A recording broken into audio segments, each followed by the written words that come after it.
ओम शांति। भगवत गीता श्लोक क्लास में आज बेसिक कोर्स है। बेसिक कोर्स में हम टॉपिक समझ रहे हैं गीता का भगवान कौन, जो कि हम इसका उत्तर भी समझ चुके हैं कई प्रूफ प्रमाणों के साथ। परमपिता शिव शंकर के द्वारा ही गीता के भगवान के रूप में संसार के सामने प्रत्यक्ष होते हैं, और वो शिव प्लस शंकर का जो मेल है, वो प्रवृत्ति ही साकार में गीता का ज्ञानदाता का प्रैक्टिकल स्वरूप भी है। इसके अलावा हम इसी में आगे और एक नया टॉपिक समझ रहे हैं कुछ दिनों से, कि जो गीता का भगवान है वही परम पिता शिव का एक व्यापी स्वरूप भी है। और शंकर ही किस तरह से एक व्यापी स्वरूप है परम पिता शिव का, उसके काफी सारे प्रूफ प्रमाण हम समझ रहे हैं, जिसमें से कुछ बातें इस तरह से समझी है। वास्तव में श्री कृष्ण एक व्यापी स्वरूप नहीं हो सकते हैं, क्योंकि श्री कृष्ण के लिए गीता में उल्लेखित जो भी बातें हैं भगवान के स्वरूप की, वो उनके लिए लागू नहीं होती है।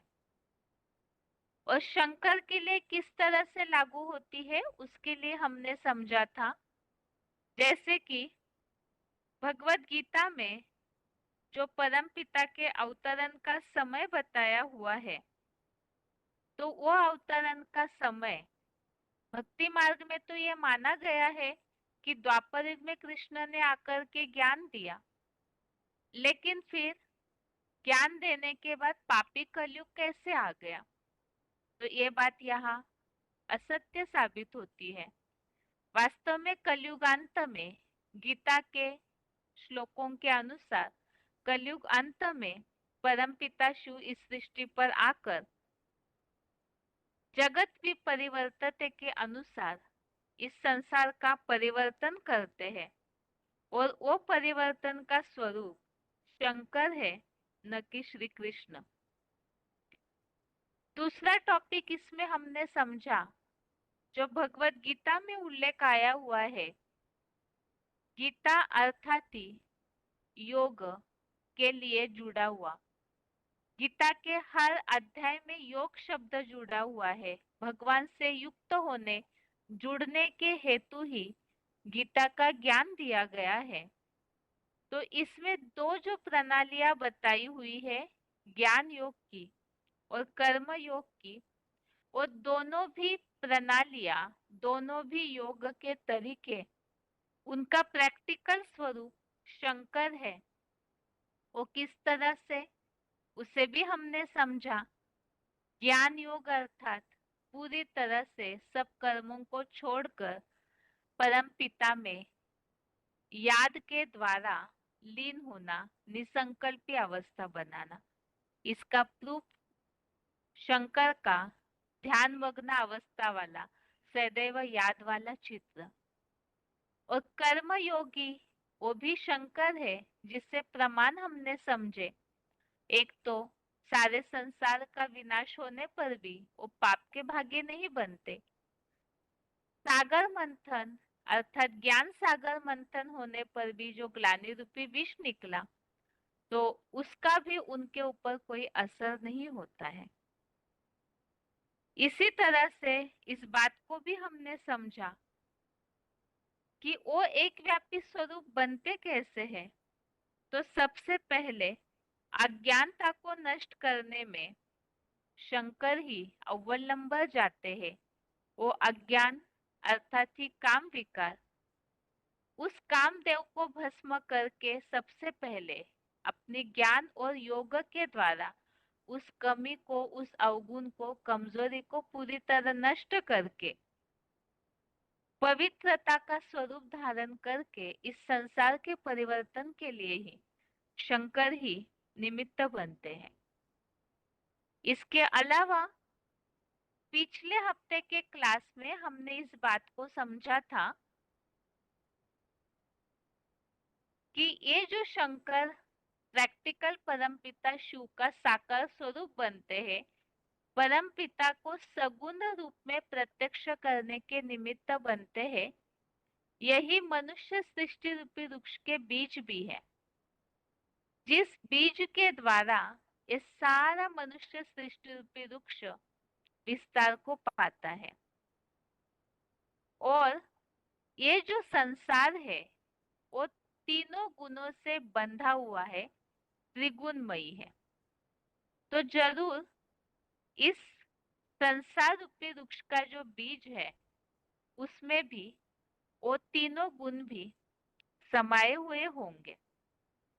अब आज के क्लास में हम इसी टॉपिक को और अच्छे से समझते हैं कि यहाँ मनुष्य सृष्टि रूपी वृक्ष के बीज की और परम पिता के एक व्यापी स्वरूप के टॉपिक को समझने का क्या संबंध है।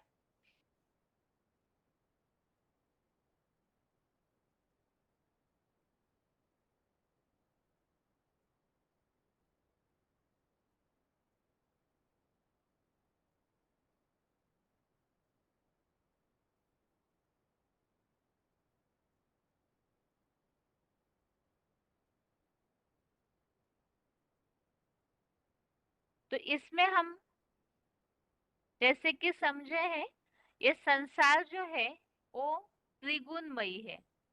तीन गुण अर्थात सत, रज और तम।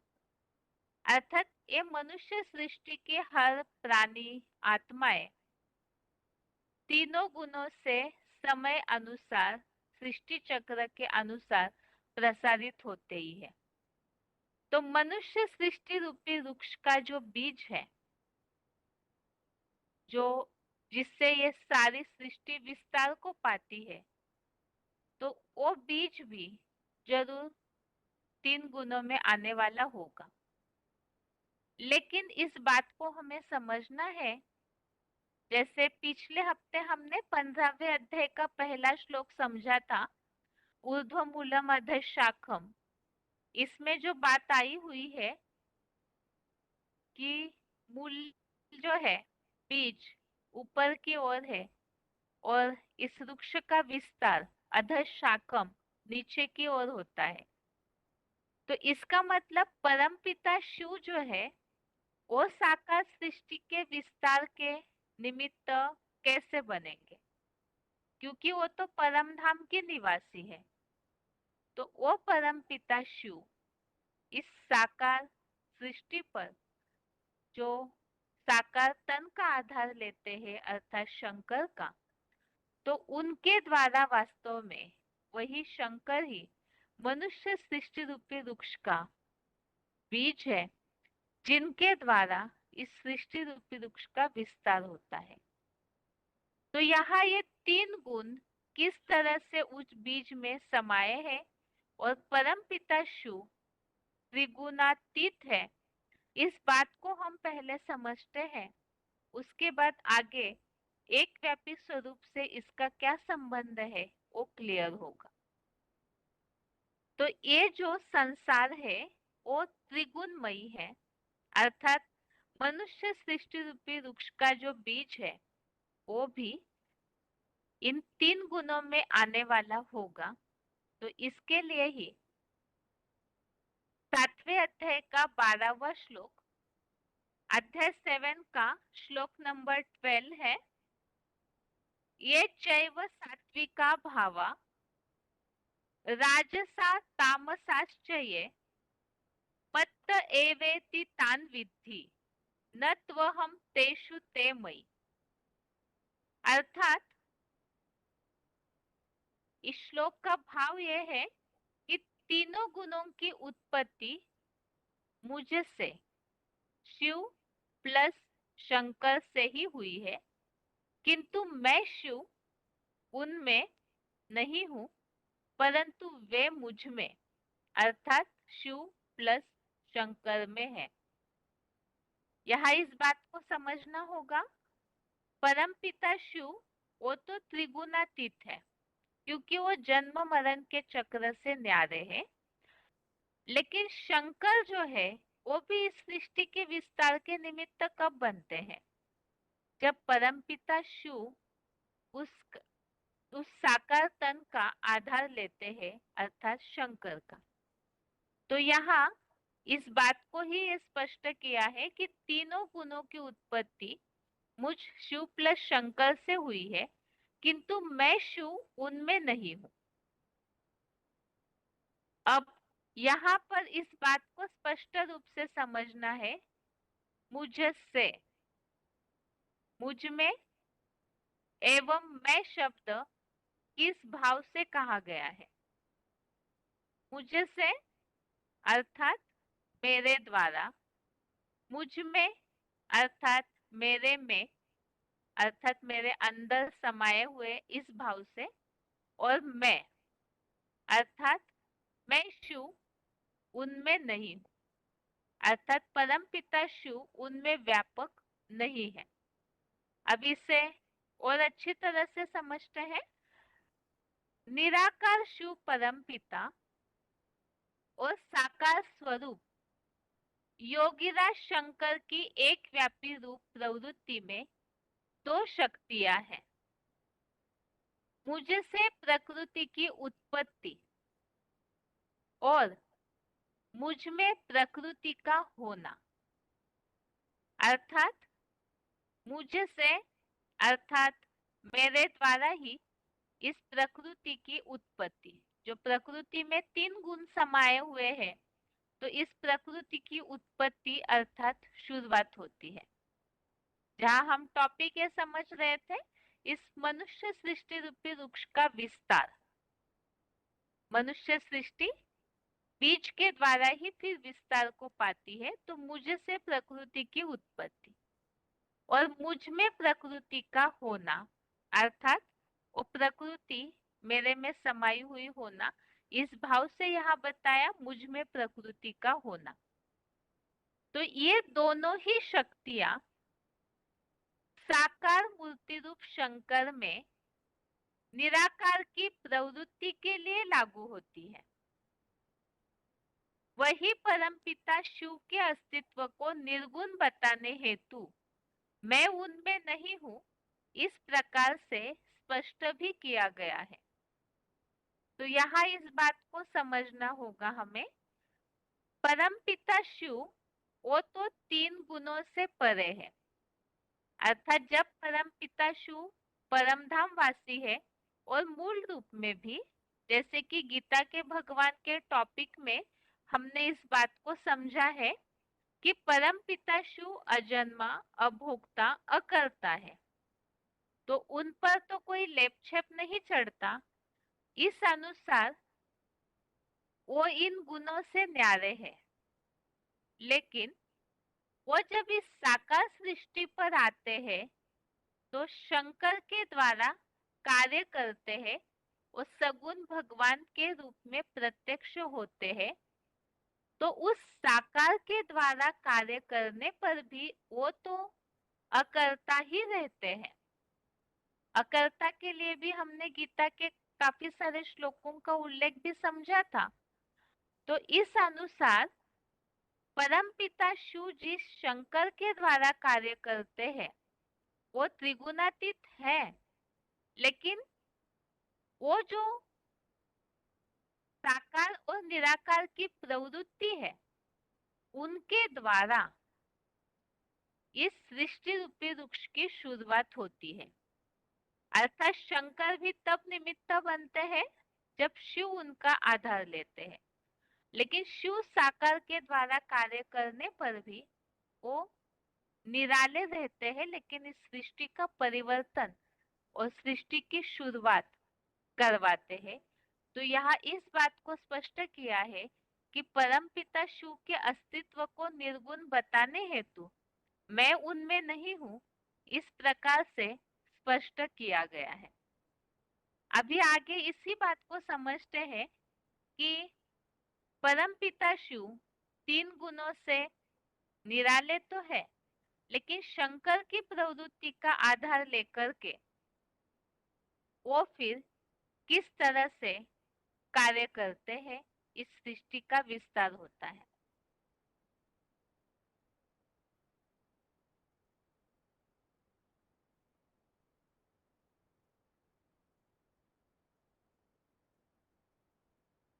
तो इस बात को ही, वैसे ये समझने में थोड़ा सा कठिन है, लेकिन परम पिता शिव जिस साकार द्वारा कार्य करता है, उन्हें जानना, यही वास्तव में असली ज्ञान है।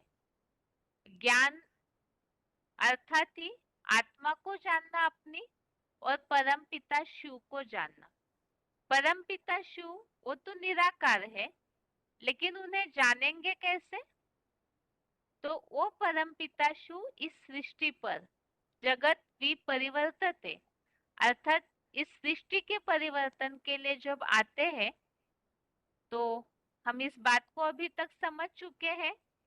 प्रकृति का आधार लेकर, साकार तन का आधार लेकर, ऐसे मुकर्रर तनधारी के द्वारा, अर्थात शंकर इस प्रैक्टिकल स्वरूप के द्वारा वो प्रत्यक्ष होते हैं। तो वो परम पिता शिव को किसी एक साकार स्वरूप के द्वारा जानना, ये केवल ज्ञान नहीं, बल्कि विशेष ज्ञान अर्थात विज्ञान है।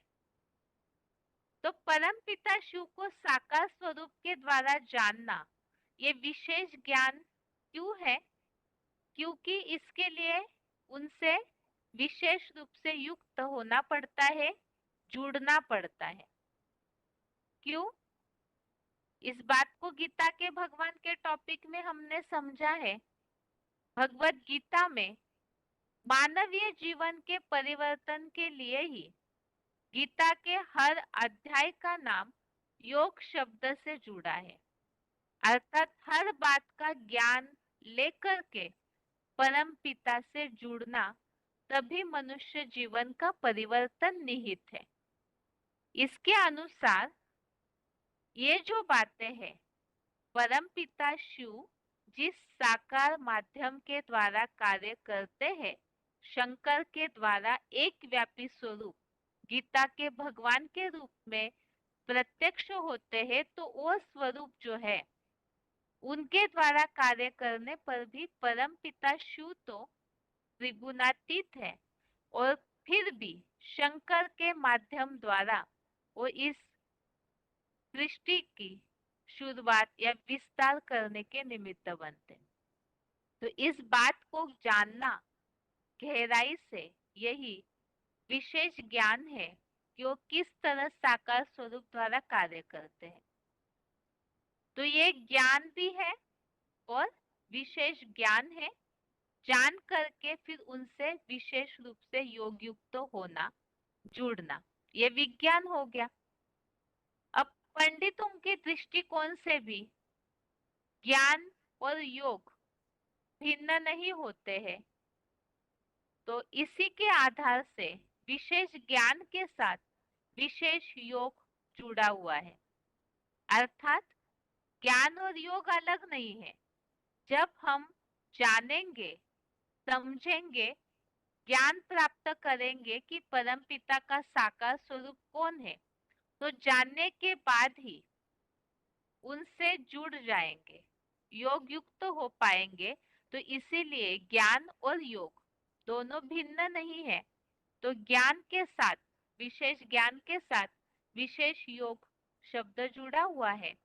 और इसीलिए जिस 7वें अध्याय में ये बात आई है, ये चैव सात्विका भावा, तो उस 7वें अध्याय का नाम भी ज्ञान विज्ञान योग रखा हुआ है। अर्थात परमपिता शिव को विशेष रूप से जानकर उनसे विशेष रूप से योग युक्त होना, अर्थात ज्ञान विज्ञान योग। अब इस बात से ये बात तो स्पष्ट हो गई कि किस तरह से एक व्यापी स्वरूप के द्वारा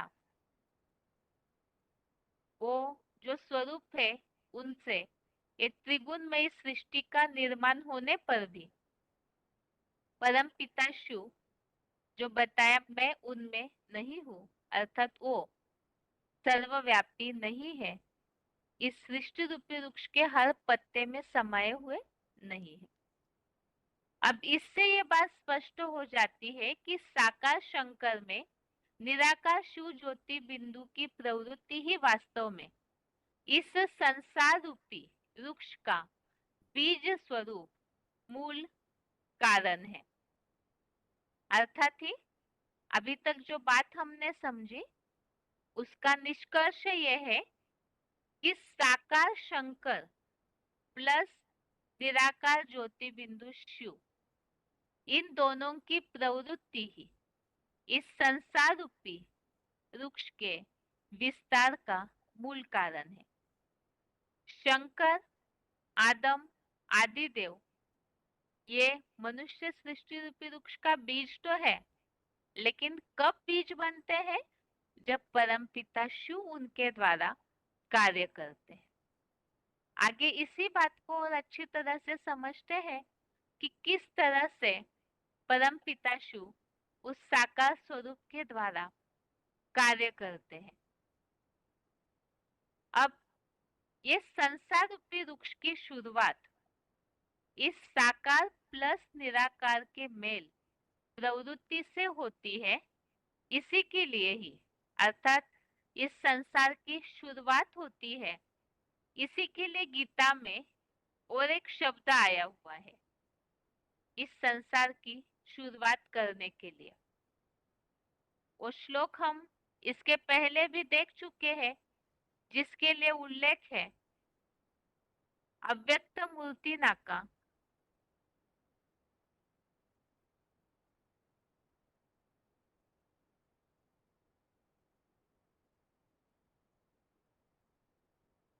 तो गीता में इसके लिए शब्द आया हुआ है अव्यक्त मूर्ति ना।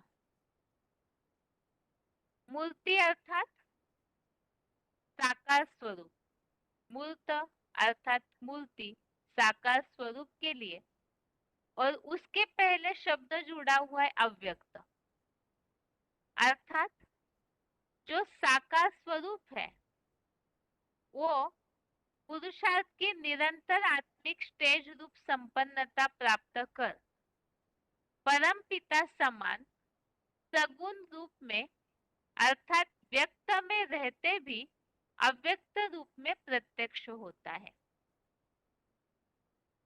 जो भगवत गीता में उल्लेख आया हुआ है, पहले तो इस श्लोक को समझते हैं तो इस टॉपिक को समझना और आसान हो जाएगा।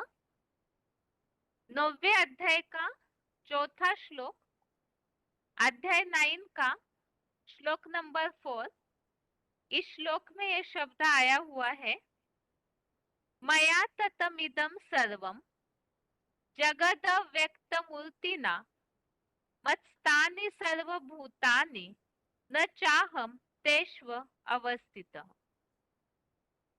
तो इसमें उल्लेख आया हुआ है कि इस अव्यक्त मूर्ति द्वारा संसार, समस्त संसार विस्तार को प्राप्त हुआ है, जिनका अंश इस अव्यक्त मूर्ति में तो है, किंतु अव्यक्त मूर्ति में प्रवेश परमपिता शिव अमृत का वास समस्त वृक्ष में नहीं है। जहां हम इसके पहले जो टॉपिक समझ रहे थे उसका इस तरह से कनेक्शन है, ये चैव सात्विका भावा अर्थात ये 3 गुण जो है वो उस बीज में समाये हुए हैं। जो ये संसार त्रिगुणमयी है, तो मनुष्य सृष्टि रूपी वृक्ष के बीज में वो तीनों गुण समाये हुए हैं। लेकिन वो मनुष्य सृष्टि रूपी वृक्ष का बीज शंकर कब बनते हैं? जब शिव उनमें प्रवेश होते हैं, तो शिव प्लस शंकर की प्रवृत्ति ही इस संसार को विस्तार करने के निमित्त बनती है। ऐसे होने के बावजूद भी परमपिता शिव त्रिगुणमयी है, त्रिगुणातीत है, तीनों गुणों से परे है। सत्वष्टम इन तीनों गुणों से हमेशा ही परे रहते हैं। तो इस सृष्टि रूपी वृक्ष की शुरुआत जिस बीज से होती है उसके लिए ही गीता में शब्द आया हुआ है अव्यक्त मूर्ति नाम। अर्थात तो साकार मूर्ति तो है, ये संसार साकार है, तो इस संसार का विस्तार करने वाला जो व्यक्तित्व है वो साकार तो है, लेकिन बीज सूक्ष्म होता है। ठीक इसी तरह से वो साकार होते हुए भी ऐसी सूक्ष्म स्टेज धारण करता है जिसके लिए शब्द आया हुआ है अव्यक्त। साकार होते हुए भी निराकारी आत्मिक बीजरूप स्टेज ऐसी संपन्नता में प्राप्त कर लेता है कि वो अव्यक्त होते हुए साकार होते हुए भी संसार के सामने अव्यक्त रूप में प्रत्यक्ष होता है। और ये जो शंकर का पवित्र और निष्काम स्वरूप है, इसके द्वारा ही परम पिता निर्गुण है, तो वो साकार स्वरूप के द्वारा प्रत्यक्ष होते हैं। और इस अव्यक्त मूर्ति की यही विशेषता है कि इनके द्वारा समस्त संसार विस्तार को पाता है। परम पिता शिव की याद के द्वारा शंकर ऐसी अव्यक्त स्टेज बना लेते हैं संपन्न कि वो साकार होते हुए भी अव्यक्त बन जाते हैं, जो बिल्कुल उनको इंद्रियों का भान नहीं होता। और उनके द्वारा उस अव्यक्त मूर्ति के द्वारा ये संसार विस्तार को पाता है। लेकिन परम पिता शिव का इस समस्त वृक्ष में फिर भी वास नहीं होता है। आगे इसी के लिए भगवत गीता में और भी श्लोक आए हुए हैं, किस तरह से परम पिता शिव इस अव्यक्त मूर्ति के द्वारा इस संसार का विस्तार होता है और वो फिर भी निराले रहते हैं, और किस तरह से ये शंकर इस सृष्टि रूपी वृक्ष में विस्तार के भी निमित्त बनते हैं। आगे है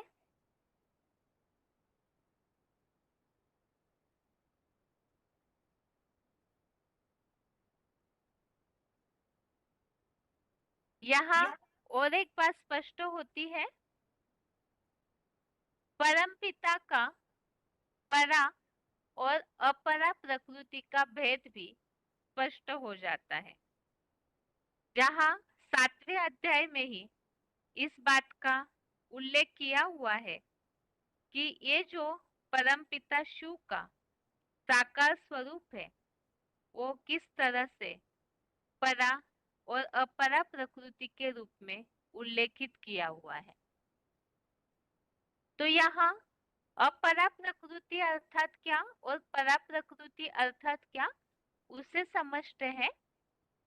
परम पिता का एक व्यापी साकार मनुष्य रूप हीरो पार्टधारी परमात्मा की अपरा अर्थात भौतिक रूप से जानने पहचानने वाली निम्न स्तर की पंच तत्वों से बनी शारीरिक जड़ प्रकृति है। यहाँ दो बातें हैं, एक तो परमपिता शिव जिस साकार तन का आधार लेते हैं, जिसे हमने समझा अव्यक्त मूर्ति में वो मूर्त है, साकार है। तो शंकर का जो व्यक्तित्व है, जिनका शरीर निमित्त बनता है, तो वो हीरो पार्टधारी परम पिता शिव की अपरा प्रकृति है। अपरा अर्थात भौतिक रूप से जानने पहचानने वाली निम्न स्तर की, क्योंकि 5 तत्वों से बना हुआ शरीर है, तो वो पंच तत्वों से बनी हुई शारीरिक जड़ प्रकृति अर्थात अपरा प्रकृति। और यही साकार स्वरूप अर्थात शंकर जब अपने अज्ञान को नष्ट करके निर्गुण परमपिता शिव को साकार रूप में प्रत्यक्ष करने वाला बन जाता है, तो वह अव्यक्त मूर्ति रूप परम पिता की परा प्रकृति कहलाता है। अर्थात अव्यक्त मूर्ति में जैसे हमने समझा कि वो शंकर ही ऐसी निराकारी स्टेज बना लेते हैं, आत्मिक स्टेज, बीजरूप स्टेज बनाकर अपनी आत्मा को संपन्न बना लेते हैं। तो वो आत्मा को जब संपन्न बना लेते हैं तो वो अव्यक्त मूर्ति में फिर वो परम पिता की परा प्रकृति कहलाता है। और ये जो परा प्रकृति बन जाती है अर्थात अव्यक्त मूर्ति, ऐसी संपन्न स्टेज वो शंकर धारण कर लेते हैं, तो उनके द्वारा ही फिर इस संसार का विस्तार होना, शुरुआत होना, उत्पत्ति होना शुरू होता है। इसी के लिए ही भगवत गीता में इस बात का उल्लेख आया हुआ है, 7वें अध्याय के ही 6वें श्लोक में। ये जो एक व्यक्तित्व है, जो परम ब्रह्म है, वही अव्यक्त मूर्ति है और वही परम पिता की अपरा प्रकृति, परा प्रकृति बन जाती है। तो वो संपन्न स्टेज जो है अव्यक्त मूर्ति की, वो संपन्न स्टेज के द्वारा ही सारे कार्य होते हैं, इस संसार का विनाश और फिर इसी के द्वारा नए संसार की शुरुआत हुई, जिसके लिए 7वें अध्याय का 6वां श्लोक, अध्याय 7 का श्लोक नंबर 6 है।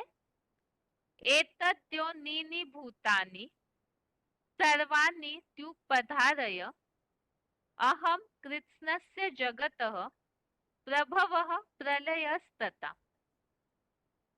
तो इस प्रकार ये जो दो प्रकार की प्रकृति है, उसी से समस्त संसार का, इस जगत का उत्पत्ति और विनाश करता भी हूँ।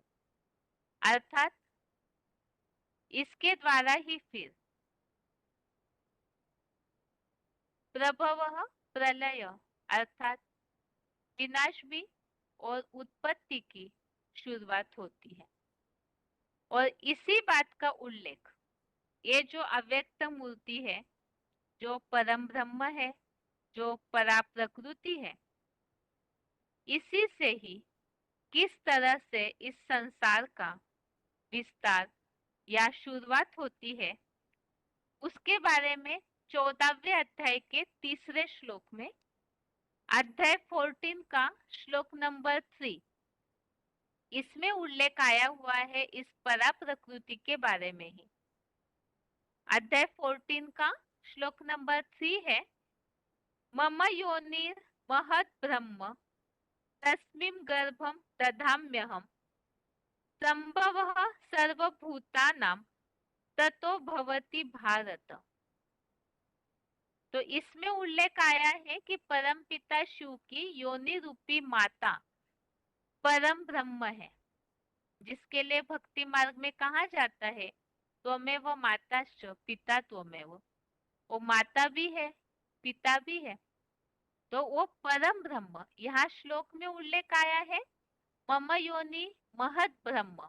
महत् अर्थात वो बड़े ते बड़ा परम ब्रह्म है, बड़ी ते बड़ी वो माता है, जिसमें परम पिता ज्ञान का बीज बोते हैं और फिर समस्त जड़ चैतन्य संसार को उत्पन्न करते हैं।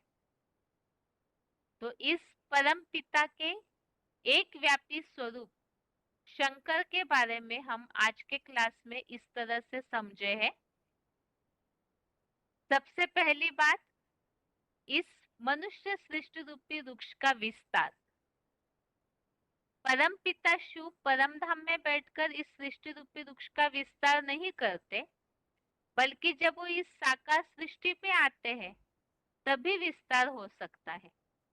लेकिन परम पिता शिव इस सृष्टि पर अगर विस्तार करते हैं, वो निराकार है और ये सृष्टि तो त्रिगुणमयी है, सतरजतम 3 गुणों में आने वाली है।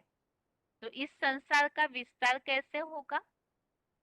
तो परम पिता शिव उस साकार माध्यम का आधार लेते हैं, जो उनका एक व्यापी स्वरूप है अर्थात शंकर।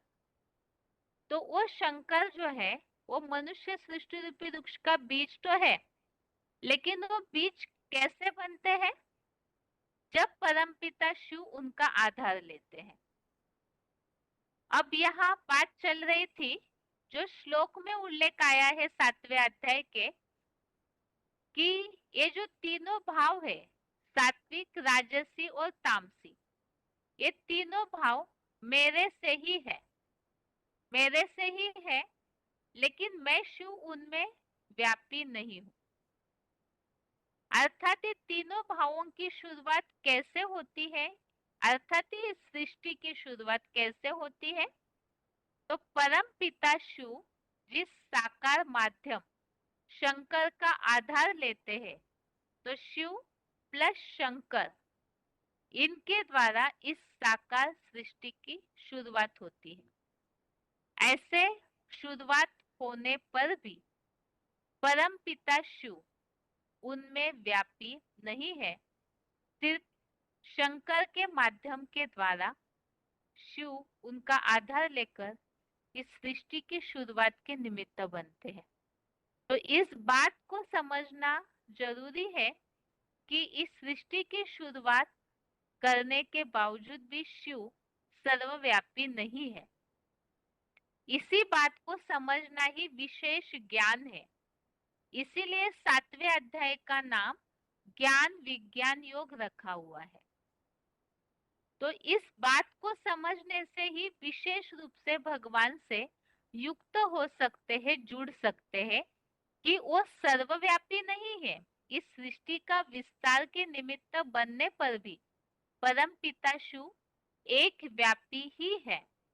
तो वो एक व्यापी स्वरूप अर्थात मनुष्य सृष्टि रूपी वृक्ष का बीज, उस बीज के द्वारा शिव प्लस शंकर, इनकी प्रवृत्ति जो है मिलाप, इसके द्वारा ही इस संसार की शुरुआत होती है। और इसी बात को स्पष्ट करने के लिए गीता में शब्द आया है अव्यक्त मूर्तिना। संसार साकार है, तो उसका बीज अर्थात मनुष्य सृष्टि का पिता वो साकार तो है, मूर्ति है, लेकिन अव्यक्त है। अर्थात साकार होते हुए भी वो अपने पुरुषार्थ के द्वारा ऐसी निराकारी संपन्न स्टेज, बीज रूप स्टेज, आत्मिक स्टेज धारण करते हैं कि व्यक्त में रहते हुए भी वो अव्यक्त रूप में प्रत्यक्ष होते हैं। तो वो अव्यक्त मूर्ति के द्वारा ही ये समस्त संसार विस्तार को पाता है। इसमें एक बात और हमने स्पष्ट समझी कि वो जो साकार है वो वास्तव में है अपरा प्रकृति, लेकिन ऐसे होने पर भी निम्न स्तर की पंच तत्वों की, जो उनका शरीर बना हुआ है 5 तत्वों का, तो वो अपरा प्रकृति है। लेकिन वो शंकर अपने पुरुषार्थ के बल पर अपने पूरे अज्ञान को नष्ट करके ऐसी पवित्रता को धारण करते हैं जिसके द्वारा परमपिता शिव को प्रत्यक्ष करने के निमित्त बनते हैं। और वो जो परा प्रकृति अर्थात अव्यक्त मूर्ति है, उसी के द्वारा इस सृष्टि का विनाश भी और उसी मूर्ति के द्वारा इस संसार की, नए संसार की उत्पत्ति भी होती है। इसी बात को गीता में स्पष्ट किया है, मम योनि महद ब्रह्म तस्मिं गर्भम दधाम्यहम्। तो इस बात को यहाँ स्पष्ट किया है कि परम पिता शिव उस साकार अव्यक्त मूर्ति के द्वारा ज्ञान का बीज बोते हैं और फिर ये समस्त जड़ चेतन संसार को उत्पन्न करते हैं। तो किस तरह से ये मनुष्य सृष्टि रूपी वृक्ष का बीज, उनके द्वारा ये संसार की उत्पत्ति होती है और ऐसे होने पर भी परमपिता उनमें व्यापी नहीं है, इस बात को हमने स्पष्ट समझा है। अभी इन्हीं बातों को हम मुरलियों में आए हुए पॉइंट्स के द्वारा समझते हैं। आगे है वीसीडी पॉइंट्स। सबसे पहले है वीसीडी नंबर 3297 3297। 50 मिनट 50 मिनट्स के बाद से दिया हुआ पॉइंट है, त्रिगुणमयी संसार रूपी वृक्ष का बीज तीनों गुणों में आने वाला होगा।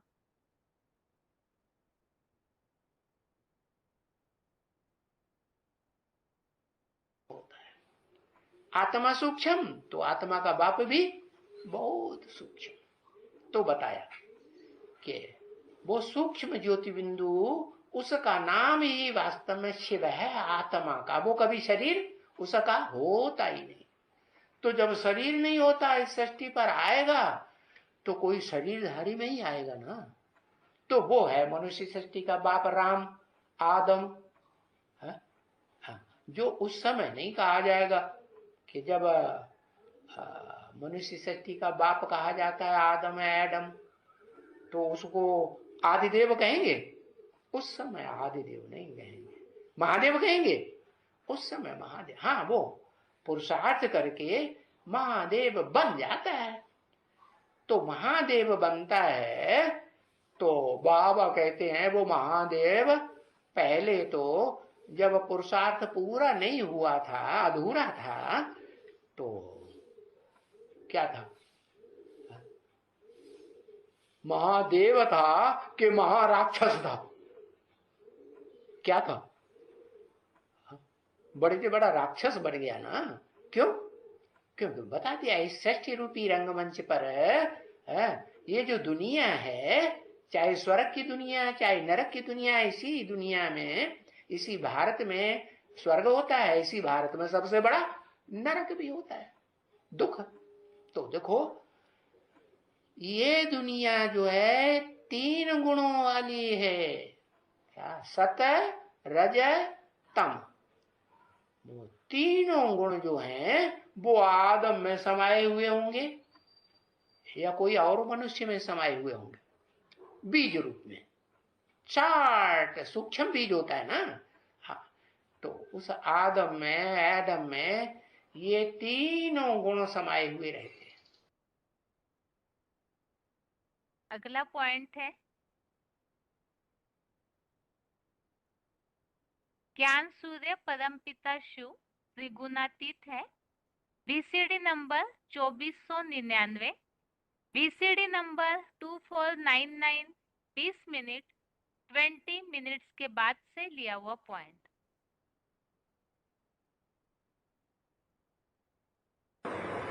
ज्ञान सूर्य तो जो शिव है वो 3 गुणों से परे है, त्रिगुणातीत है। उसमें 3 गुणों का असर होता ही नहीं। और वो कहां से आता है? जिस परम नाम परम ब्रह्म की बात की इस सृष्टि में, तो वहां तक पहुंचने के लिए वो त्रिगुणातीत है, यह 3 गुणों से भरपूर है?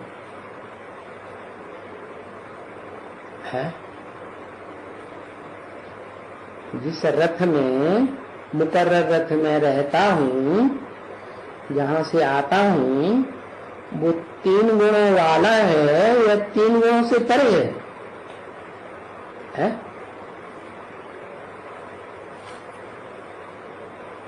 परे है 3 गुणों से। उसमें तमोगुण नहीं आता, रजोगुण नहीं आता। मनुष्य सृष्टि के बाप है, 3 गुणों वाला है। वो 3 गुणों से अतीत कभी नहीं होता। कम से कम सत्व गुण तो रहेगा तब जब इस सृष्टि का पूरा विनाश होगा, तो सात्विक। अगला पॉइंट है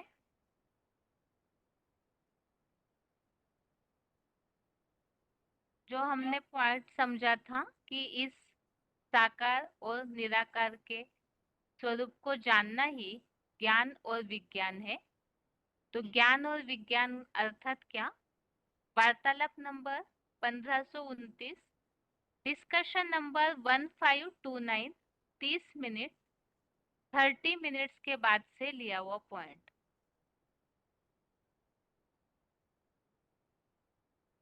भगवद गीता में हाँ ज्ञान विज्ञान योग बोलते हैं ना वो। हाँ ये विज्ञान बोले तो बाहर का विज्ञान है का एडवांस? नहीं, ज्ञान और वि माने विशेष ज्ञान।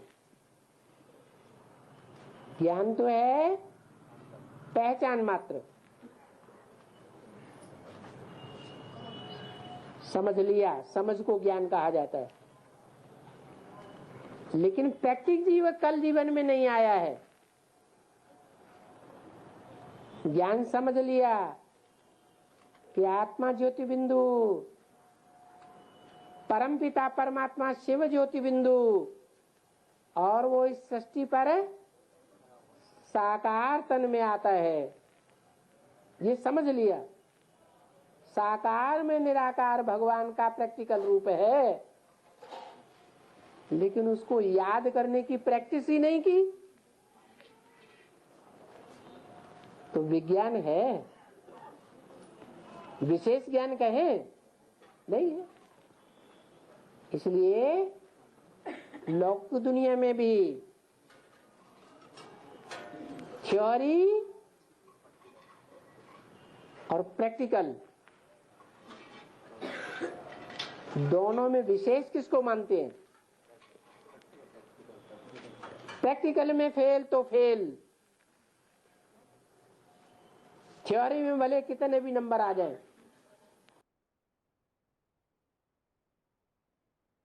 अगला पॉइंट है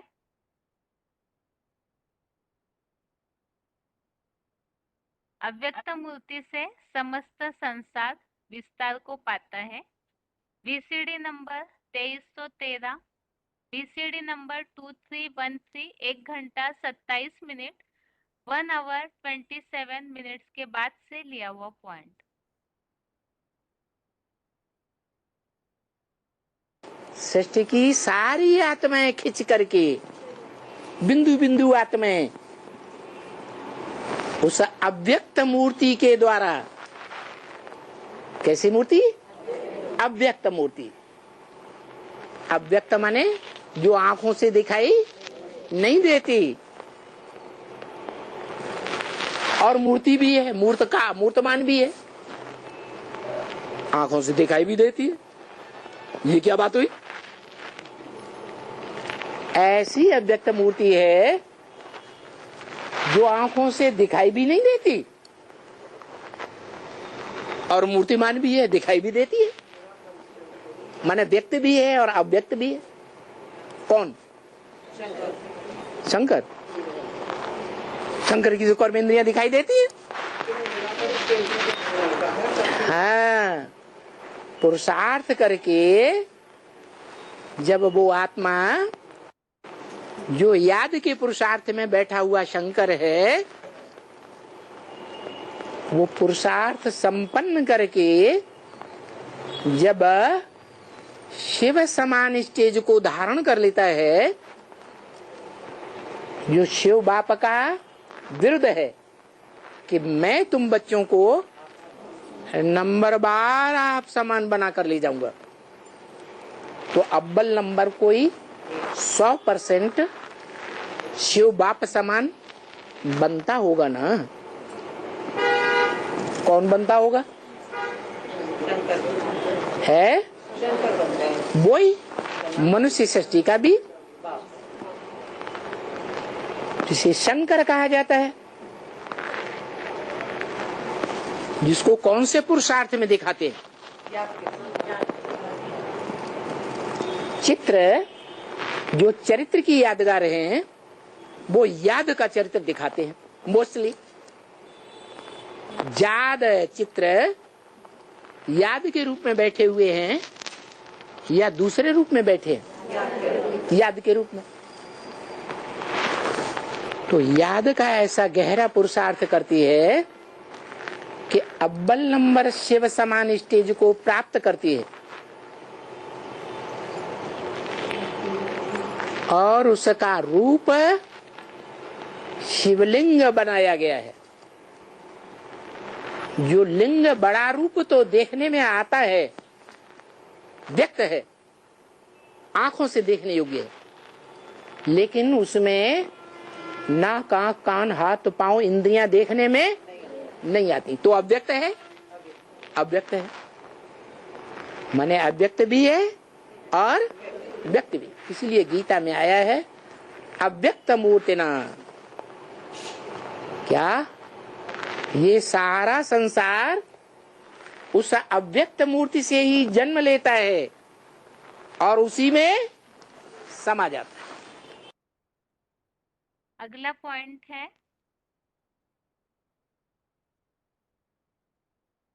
बीज से वृक्ष का विस्तार होने पर भी शिव सर्वव्यापी नहीं है। VCD number 1432, VCD number 1432, 54 minute 54 minutes के बाद से लिया हुआ पॉइंट। परमपिता परमात्मा शिव तो कभी न दुर्गति को पाता है न सदगति को पाता है। फिर इस दुनिया में कौन है जो सबसे जास्ती दुर्गति को पाता है और सबसे जास्ती सदगति को भी पाता है? वो कौन है? जरूर कहेंगे प्रजापिता। एक बीज छोटा सा, सारे वृक्ष का बीज, वो वृक्ष का बीज है छोटा सा, लेकिन उसका अंश सारे वृक्ष में समा जाता है। ये बीज में ही रहता है? सारे वृक्ष में समा जाता है। इसलिए उस भक्ति मार्ग की गीता में लिख दिया है ना अहम तेषु ते मैं उनमें नहीं हूं लेकिन वे मेरे में हैं। अब देखो भक्ति मार्ग की गीता में भी कितनी सच्ची बात लिखी है। क्या कि मैं उनमें नहीं हूं, किनमें? पत्तों में, टहनियों में, फूलों में, फलों में। बीज है क्या? बीज नहीं है, परंतु वो सब मुझ बीज में समाये हुए। तो परमात्मा कब दुर्गति को नहीं पाता है। ये सभी विचार सागर मंथन करने की बातें हैं। क्या कि मनुष्य सृष्टि का बीज जो है वो सारे मनुष्य सृष्टि वृक्ष में व्यापक होता है, या परमपिता परमात्मा शिव व्यापक होता है? कौन व्यापक होता है? अरे जो प्रजापिता वाली आत, अगर नीम का बीज है तो नीम के बीज में जो कड़ुआहट है वो सारे वृक्ष में वो कड़ुआहट फैलेगी या नहीं फैलेगी? तो नीम का बीज सर्वव्यापी है वृक्ष में, या कि परमपिता परमात्मा शिव वो सर्वव्यापी है? जो कहाँ की बात कहाँ ले गए हैं और उसका समाधान किसी को मिल ही नहीं रहा। क्या समाधान? कि संसार में जो बात देखने में आती है, सुनने में आती है, वो शूटिंग पीरियड में होनी चाहिए या नहीं होनी चाहिए? है? होनी चाहिए। अगला पॉइंट है परम पिता शिव परम ब्रह्म रूपी माता में ज्ञान का बीज डालते हैं। VCD number 1565, VCD number 1565, 12 minute 12 minutes के बाद से लिया हुआ पॉइंट।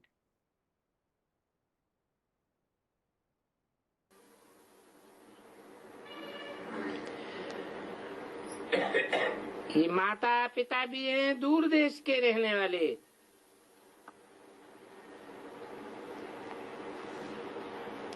कैसे? हाँ, पिता तो चलो है आत्माओं का दूर देश का रहने वाला, माता कैसे है दूर देश की रहने वाली? है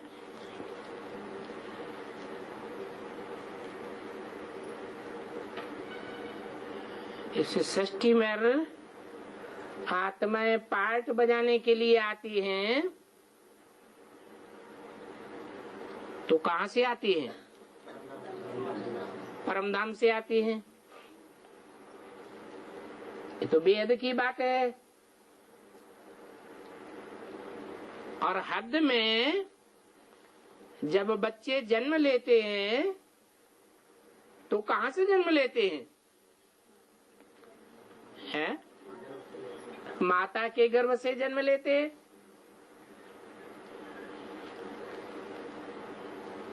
इसी बात को पुराने शास्त्रकारों ने भी बोला है, मध्योनि परम ब्रह्म।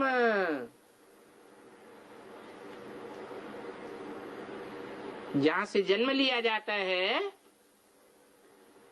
उसे माता कहा जाता है, वो ब्रह्मलोक है जहां से आत्माएं जन्म लेती हैं। मत माने मेरी,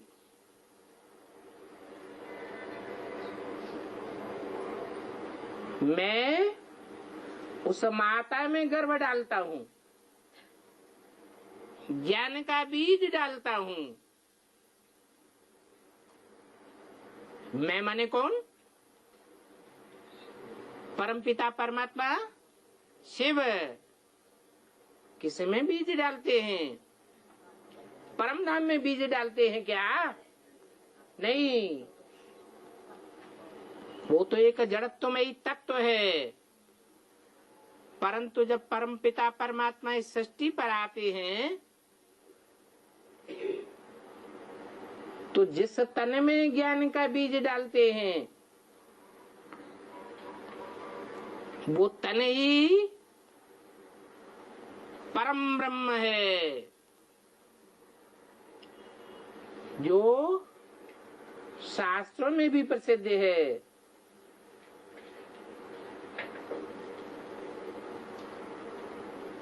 तस्मै श्री गुरुवे नमः।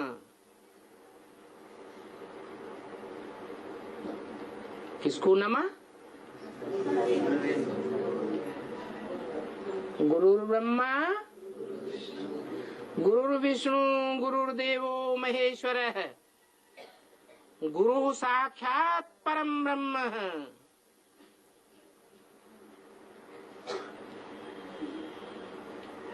महेश्वर, महाईश्वर,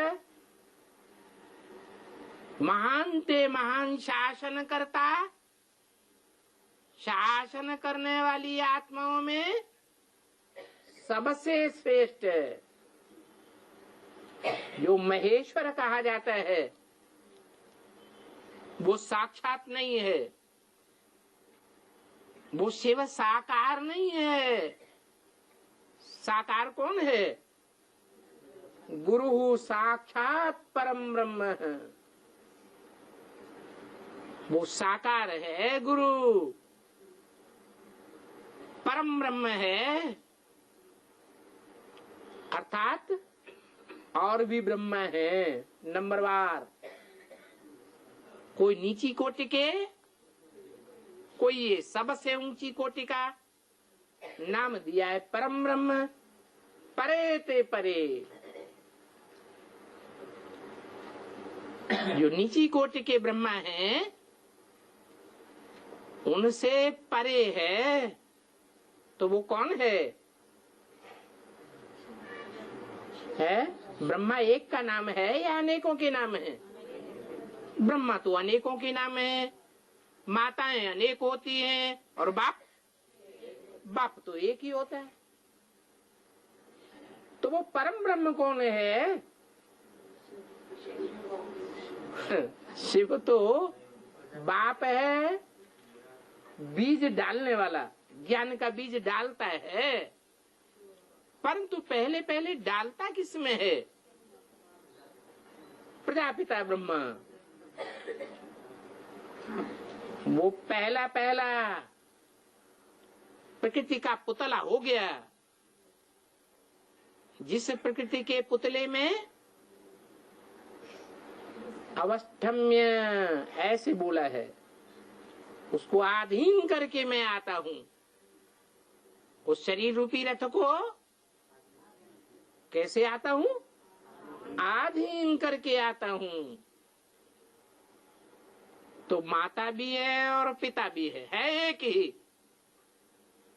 एक है या दो हैं? पर्सनालिटी एक ही है।